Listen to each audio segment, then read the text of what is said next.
When lockdown started, it was initially one of a sort of pretty disbelief, I think, because I think we'd seen, different things come into play, such as, the beginning of social distancing and stuff like that.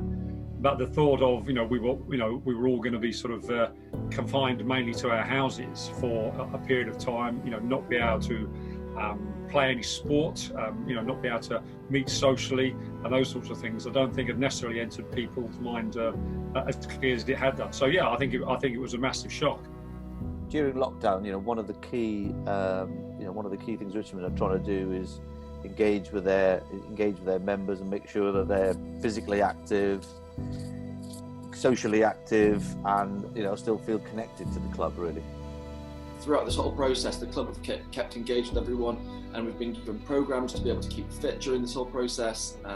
There's been more emphasis on the mental health support that the club offers, and there's also a community help programme. They're collecting things, excess food and what have you, which can be given and given out to the community for people which are more vulnerable. So when the lockdown started, we had a real think about what we could do to help our local community. I came across a initiative from AFC Wimbledon, Don's Local Action. They had set up pretty much immediately after the lockdown, a bit like a food bank idea, so collecting non-perishable goods, and with the addition of collecting second-hand technology, so laptops and tablets. Spoke to AFC Wimbledon and very quickly set up our own drop-off points at the club on a Saturday afternoon.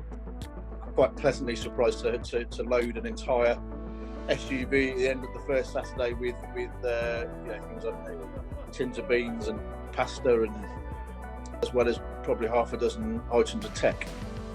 So that's it in its essence really. It's quite simplistic. When lockdown happened, obviously players are suffering, but also supporters are suffering because, going down the club and watching Richmond, seeing their mates having a beer is part of their sort of, how they enjoy life. And, that's suddenly taken away from them. So we felt it would be, something good to give back to the club, give back to the members, was to extend the mental wellbeing programme to cover all our members who are all suffering. In simple terms, it's three things: the mental wellbeing app, the wellbeing portal, and the information and counselling helpline. The whole club in general, it's been quite lovely because their main focus has been on our mental wellbeing. When lockdown came, and we knew that mental health would be even more so. Mental wellbeing would be more important to acknowledge and do something about. That's kind of where the heavies with their foundation and this app came. The support they've given has just been so important. Yeah.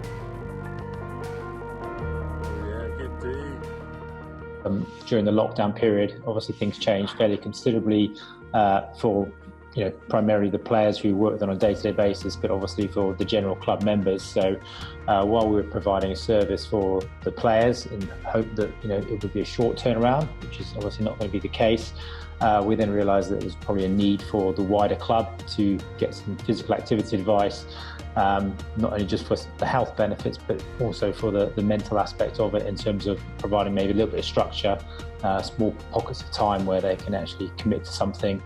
And obviously help to engage with the club as a whole. So what we started to do was we started to put out some resources to help people just get active for 25, 30, 40 minutes a day, whatever it was, and really to ensure that they were doing something that was appropriate. So it's making sure that they had something that they could access if they needed to. And also then obviously engage with on social media. Tom was getting people to post videos of them training, again, just to keep that sort of wider connection while we are isolated in our homes.